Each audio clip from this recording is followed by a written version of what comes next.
Okay. Passage 1. Nomads. Nomads are a group of people. Nomads అంటే group of people. Nomads అంటే సంచార జాతులు, ఒక చోట ఉండరు వీళ్ళు. Okay, nomads are a group of people. Group of people అంటే గుంపుగా ఉండే people. Who dismantle their homes. Dismantle అంటే విడిచిపెట్టడం, వదిలి పెడతారు. హూ డిస్మాంటిల్ దేర్ హోమ్స్, మనం వదిలిపెట్టాం కదా, వాళ్ళు అలా వదిలిపెట్టేసి. And move to a new place annually. Annually అంటే ఇయర్లీ, ఇయర్లీ అని సంవత్సరం మారిపోతారంట. Okay, they dismantle their homes and move to a new place annually. Most groups of nomads make their homes in the desert. Most అంటే ఎక్కువ శాతం, ఎక్కువ groups of nomads వాళ్ళు ఈ హౌసెస్ ఎక్కడ చేసుకుంటారంటే డెజర్ట్స్ లో కట్టుకుంటారు. Make their homes in the desert. Desert అంటే ఎడారి.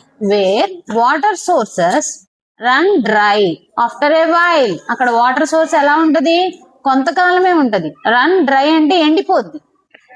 ఆఫ్టర్ ఏ వైల్ కొంతకాలం తర్వాత అది ఏమైతే ఆ వాటర్ సోర్స్ అలాంటి చోట వీళ్ళు ఇల్లు కట్టుకుంటారు. ఎందుకో మరి. They live in make shift tents.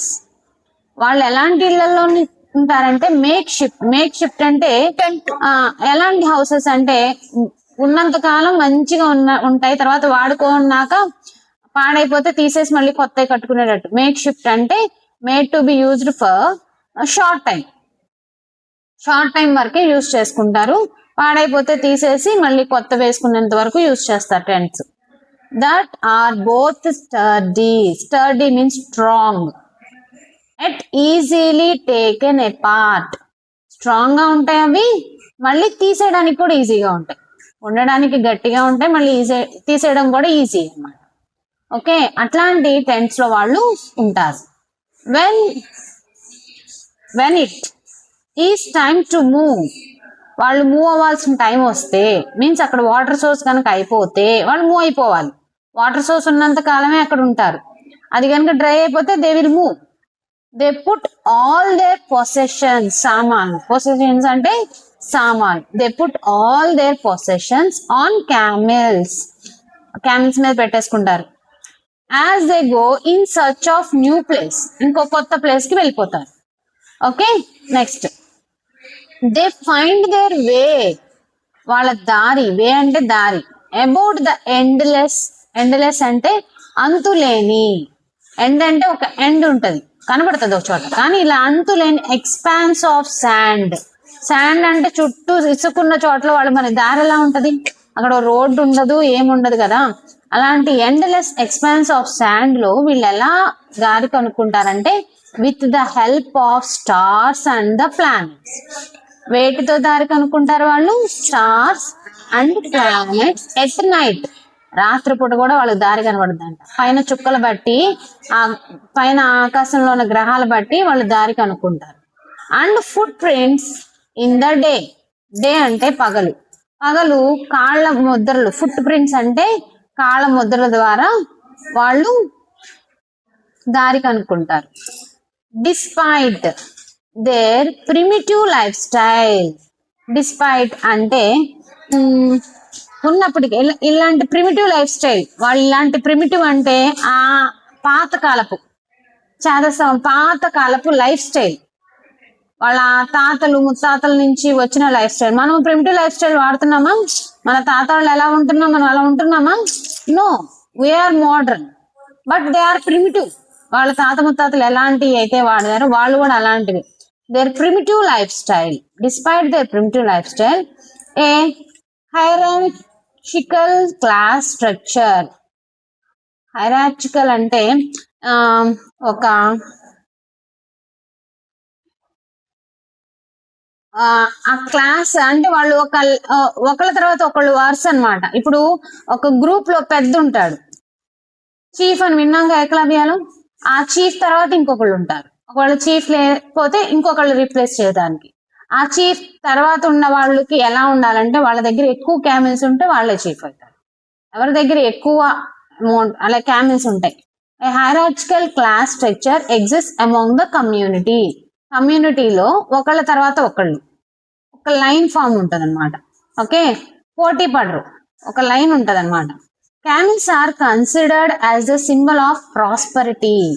Camels వాళ్ళ సంపదకు, వాళ్ళ దగ్గర ఉన్న పవర్ ఏంటి అంటే క్యామిల్స్. ఎవరికి ఎక్కువ క్యామిల్స్ ఉంటే వాళ్ళు ఎక్కువ powerful. The hierarchical structure is based on the number of camels one possess.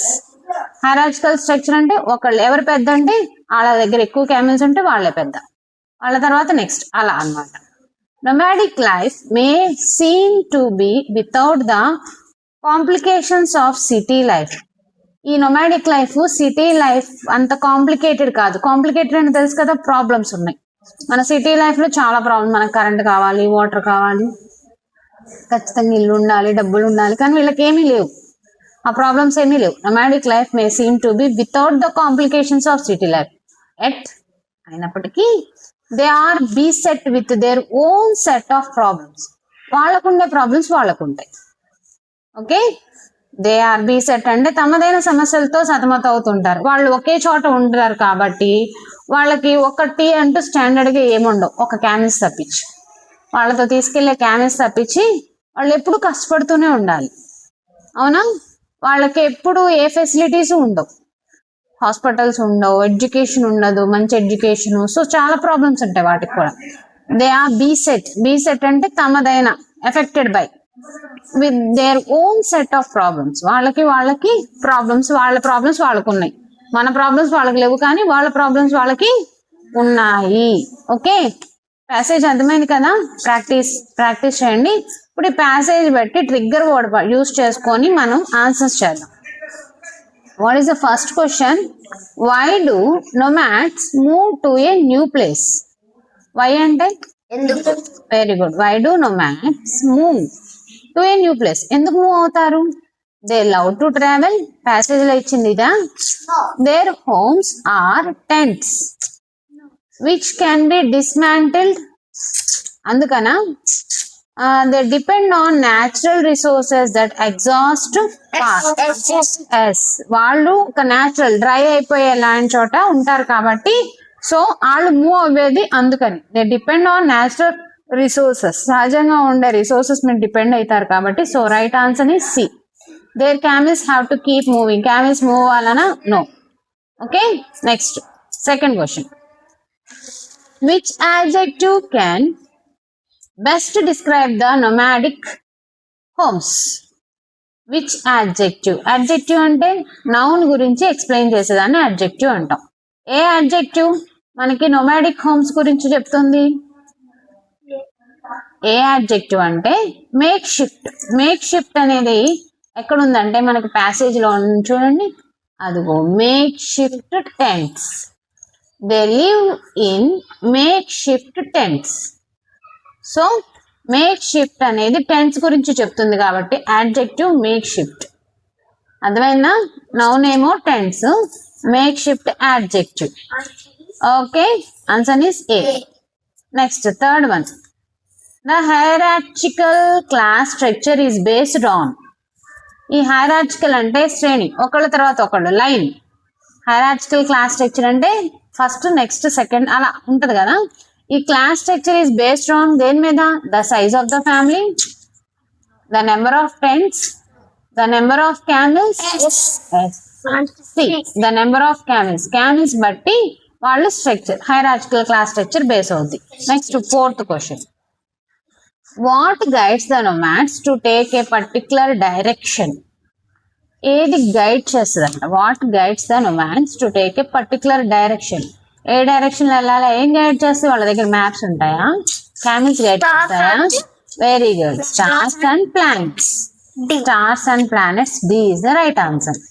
Okay, now fifth one. What does the word beset mean? Beset అంటే ఏంటి అంటే ఎఫెక్టెడ్ బై. బిసెట్ అంటే ఎఫెక్టెడ్ బై. మీకు ఇలాంటి మీనింగ్ తెలియకపోతే ఏం చేస్తారంటే బిసెట్ ప్లేస్ లో ఆ వర్డ్ పెట్టండి. They are beset affected by with their own set of problems. బాగానే ఉంది. దే ఆర్ బీసెట్ అంటే settle with. Their own set of problems. Own set of problems settle అవడం ఏంటి కాదు, సాల్వ్డ్ కాదు. రిస్క్ ఇన్ అనేది కూడా మీనింగ్ఫుల్ గా అనిపించలా. So A beset. ఓకేనా? What does the word beset means affected by their own set of problems. Okay.